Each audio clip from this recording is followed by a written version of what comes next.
Right now, in observatories across 2 continents, 2 groups of scientists are looking at the same universe and getting 2 different answers about how fast it is expanding. Both answers are correct. Both have been verified by independent teams. Both have been refined for decades using completely different methods. And in 2024, the James Webb Space Telescope, the most powerful instrument humanity has ever launched into space, was supposed to settle the disagreement once and for all. It didn't. In fact, it made the disagreement definitive. Now, the man at the center of this story is Adam Riess, a Nobel laureate at Johns Hopkins University, a man who has spent his career measuring how fast the cosmos is flying apart.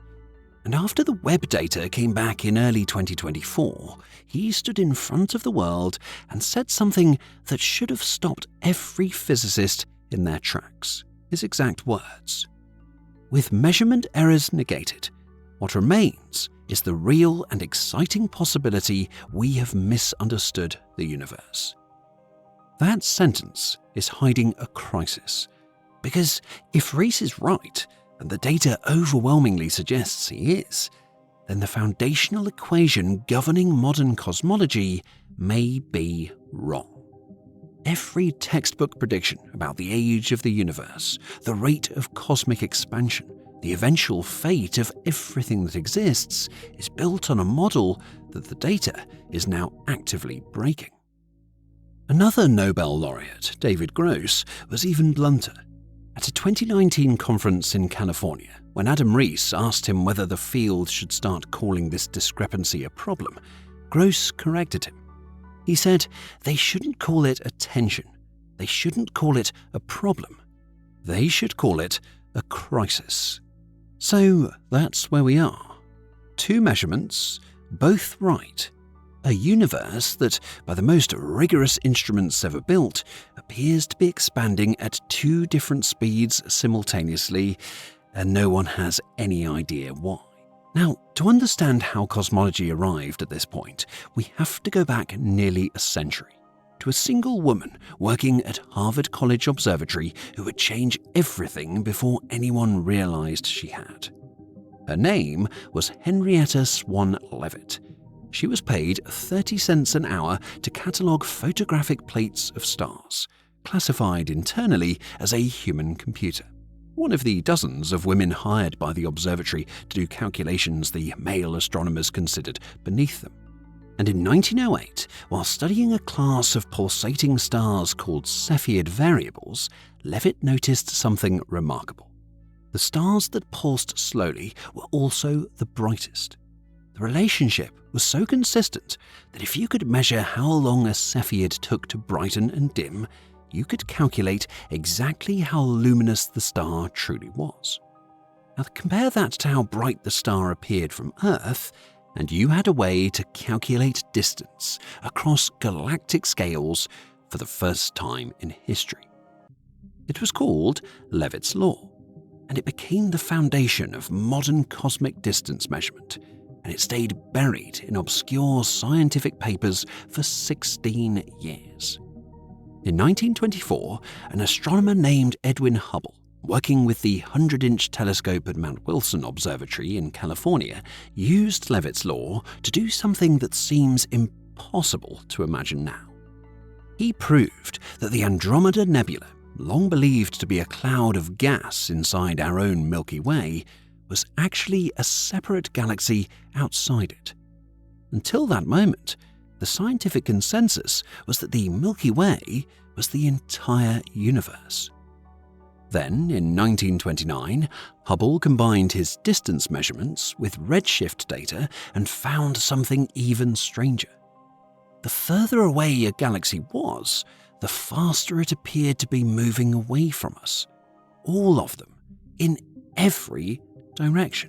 The universe was expanding. Now, the number that describes how fast it's expanding is called the Hubble constant. It is, without exaggeration, the most important single number in cosmology. It determines the age of the universe, it determines the rate of cosmic expansion, it determines the influence of dark energy. It determines, ultimately, the fate of everything that exists. And it has been a source of conflict from the moment Hubble first measured it. His original calculation was so far off, about 500, that it implied a universe younger than the Earth itself. Now that number was eventually corrected, but the pattern set in. For decades, two camps of astronomers fought bitterly over whether the true value was closer to 50 or closer to 100. And by the early 2000s, the war had finally settled. Everyone agreed the answer was somewhere around 70. The measurement problem was solved, except it wasn't.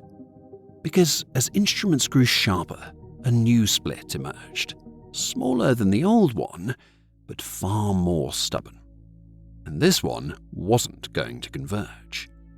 The first method looks backward, far backward, to the very edge of what light can show us. Now, the European Space Agency operated a satellite called Planck from 2009 to 2013. Planck was designed to map the cosmic microwave background, the leftover radiation from the Big Bang, released approximately 380,000 years after the universe began. Before that moment, the universe was too hot and dense for light to travel freely. Then it cooled, atoms formed, the fog cleared. Light spread outward in every direction, carrying with it a temperature pattern encoded with the precise conditions of the infant universe. Planck mapped that pattern to a precision of millionths of a degree. And from that map, physicists could take the conditions of the early universe, plug them into the standard cosmological model, a framework called lambda CDM, and calculate forward 13.8 billion years to predict exactly how fast the universe should be expanding today.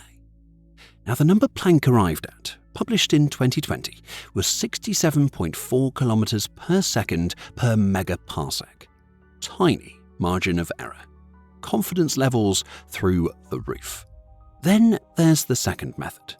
Adam Riess and his team, called SHOES, supernova HO for the equation of state of dark energy, don't model anything. They measure the present universe directly. They use something called the cosmic distance ladder, and it works exactly like it sounds. You measure nearby objects first, then use those to measure farther ones and keep stepping outward. The first step is nearby Cepheid stars, stars whose true brightness can be calculated because of how they pulse. Once those are calibrated, astronomers use Cepheids in other galaxies to measure farther distances. Then they use type 1a supernovae, exploding stars that reach almost the same peak brightness every time, making them visible across billions of light years. Step by step, the ladder lets Riess's team measure how far galaxies really are. Now combine that distance with how fast those galaxies are moving away, and you get the expansion rate of the universe, also called the Hubble constant. The number Riess's team arrived at, published in 2022, was 73 kilometers per second per megaparsec. Not 67, 73. The discrepancy is approximately 9%. Now, that might sound small, but in a field where measurements are routinely precise to within 1%, a 9% gap between two independent methods is enormous. Statistically, the disagreement has now passed the 5 sigma confidence threshold, and as of late 2025, it has crossed 6 sigma. That means there is less than a 1 in 3.5 million chance the discrepancy is a random fluctuation. This is not measurement error.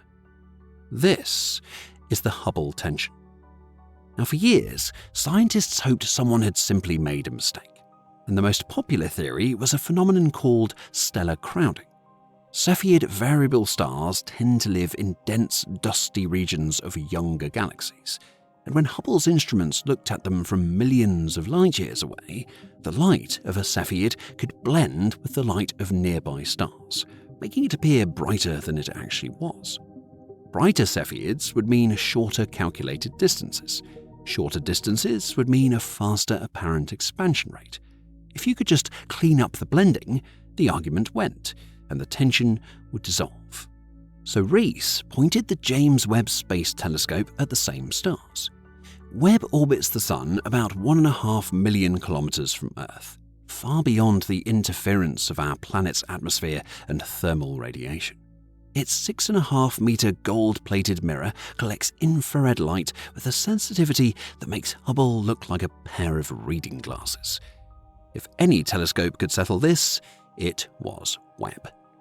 Now, the expectation, quietly held by many in the field, was that Webb would gently deflate the tension. Its sharper resolution would reveal the blending, correct the distances, and bring the Hubble constant back into line with the standard model. Some astronomers were already drafting the obituary for the crisis before the data came in. That is not what happened. In early 2024, the JWST team published a paper in the Astrophysical journal Letters with a title that did not pull punches.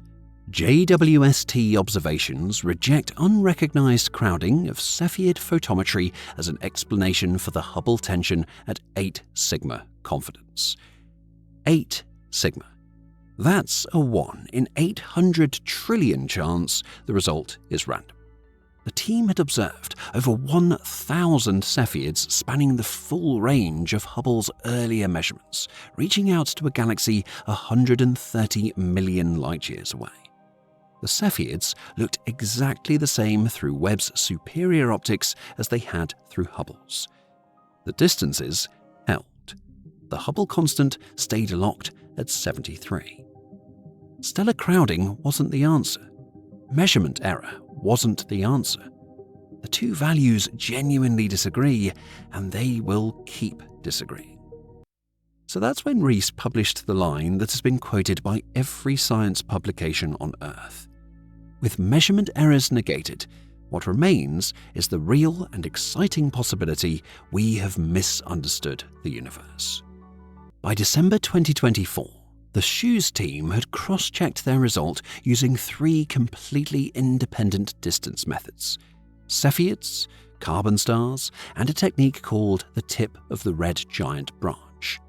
All 3 pointed to the same answer. All 3 confirmed the universe is expanding faster than the standard model allows. 2 NASA flagship telescopes, multiple independent methods, decades of refinement. Both numbers are real. Standard cosmological model cannot survive both being real. So either the model is wrong, or there is something hiding in the physics of the universe that we have never accounted for. Now, Riess himself described the situation using an analogy that has become the defining image of the crisis. He said, "It's as though the cosmic distance ladder, observed by Hubble and Webb, has firmly set an anchor point on one shoreline of a river. The afterglow of the Big Bang, observed by Planck, is set firmly on the other side. How the universe's expansion was changing in the 13.8 billion years between these two endpoints, the entire history of cosmic evolution, has yet to be directly observed. We need to find out," Riess said, "if we are missing something on how to connect the beginning of the universe and the present day. Something happened in those 13.8 billion years that we cannot account for. We have the start, we have the end, both are precisely measured. The river of time between them is hiding something." Theorists have been working on possible answers for years. The leading candidate is called early dark energy, a hypothetical brief burst of dark energy that may have existed in the first few 100,000 years after the Big Bang and then vanished. If something like that occurred, it would have shifted the early conditions just enough to bridge the 67 to 73 gap.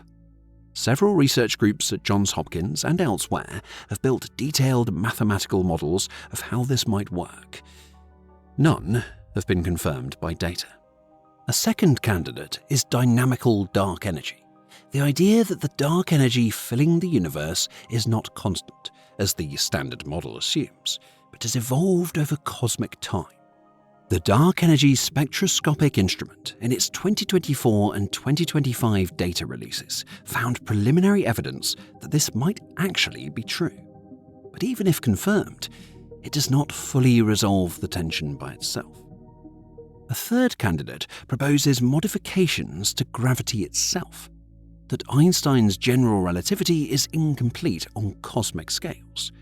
This is the most radical option. It would require rewriting the foundational physics that underpins virtually every prediction modern cosmology makes. None of these solutions has been confirmed. The 2025 Tensions in Cosmology conference in Greece concluded that the Hubble tension has only deepened. The crisis is not close to being resolved. The next major answer is years away, and it depends on a single telescope. The Nancy Grace Roman Space Telescope completed construction in November 2025 at NASA's Goddard Space Flight Center. It will launch on a SpaceX Falcon Heavy rocket no later than May 2027, possibly as early as fall 2026. It is named after Nancy Grace Roman, the woman known as the Mother of Hubble, who fought to get the original Hubble Space Telescope approved by Congress in the 1970s. Roman herself died in 2018, 2 years before the new telescope was named after her. The Roman Space Telescope's Wide Field instrument will observe a patch of sky 100 times larger than Hubble in a single image. It will measure light from over 1 billion galaxies during its primary mission.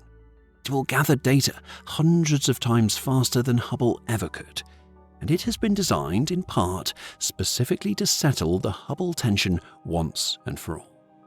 But it won't arrive in 2027.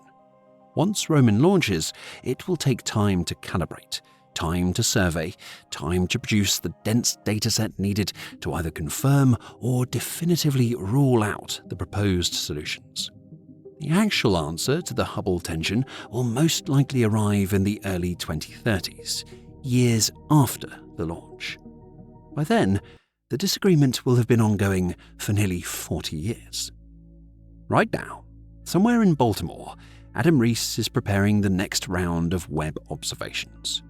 Right now, somewhere in Europe, the Planck collaboration's data is still being reanalyzed. Right now, in a clean room at Goddard Space Flight Center, the Roman Space Telescope is being prepared for its journey to a point 1 million miles from Earth. And right now, 100,000 light-years above your head, the Milky Way is being carried along by an expansion of space whose true rate we have measured twice, with 2 of the most rigorous methods ever devised by science, and gotten 2 different answers, both of which are right. Edwin Hubble looked up from a mountaintop in California in 1929 and discovered the universe was expanding. Henrietta Leavitt's work, buried for 16 years, made his discovery possible. Vera Rubin proved 85% of the mass holding galaxies together is something we cannot detect. Adam Riess won a Nobel Prize for proving that expansion is accelerating, and is now telling us we may have misunderstood the universe entirely. Each generation of cosmologists has discovered that the universe is stranger than the one their predecessors described. Each new instrument has made the picture more detailed and more difficult to explain. And every time we have built a sharper telescope, the universe has refused to behave the way our equations predicted. The Hubble tension is not just a technical disagreement between 2 teams of scientists. It is the most precisely measured anomaly in the history of cosmology. It is the universe telling us through 2 completely independent lines of evidence that something we have written into our most foundational equations is wrong. We do not yet know what. We will not know for years. And in the meantime, the universe keeps expanding at 2 different speeds, both correct, both impossible, both waiting for someone to figure out which one of them is the lie.